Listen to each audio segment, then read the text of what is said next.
Hello and welcome to the Intel Brief. Today is Wednesday, the 20th of May.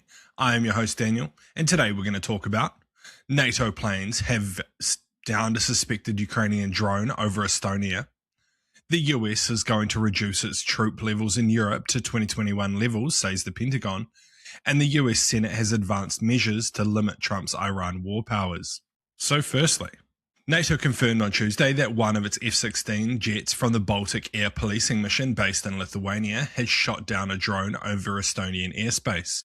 Estonia and Latvia both issued air alert threats reporting that a drone in their airspace. It was not immediately clear whether it was referring to the same or a different aircraft. So what?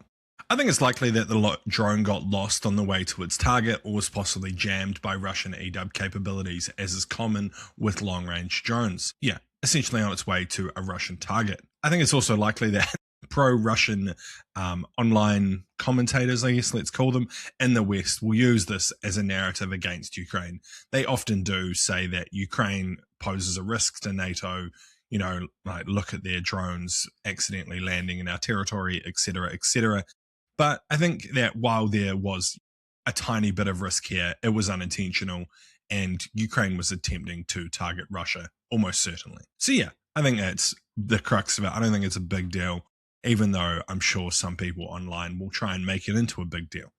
And next, the Pentagon on Tuesday said that it was reducing the number of US Army Brigade combat teams in Europe from 3 to 4.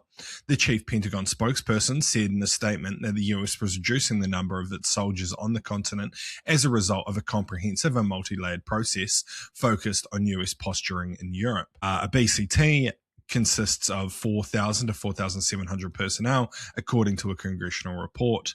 And the cut brings US soldiers stationed in the European continent to 2021 levels. The spokesperson said the US sent additional troops to Europe after Russia launched its full-scale invasion of Ukraine in 2022. So what?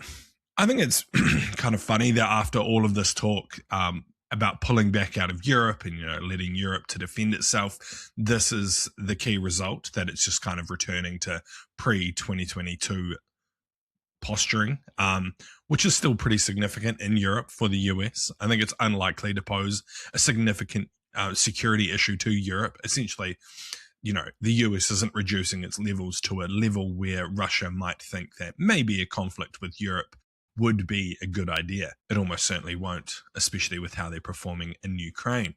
And at the end of the day, this doesn't really change much. I think it is quite possible that as pressure continues between Europe and Trump, that they may reduce or attempt to reduce the levels further. But it will definitely take some time, and it's not as simple as that, because if the US wants to continue supporting its allies in the Middle East, namely Israel, Europe is a good staging location for that, even if it does come with some caveats. And lastly, the US Senate on Tuesday voted to advance a measure to force President Donald Trump to withdraw the US from hostilities in Iran or seek congressional approval to continue the military action.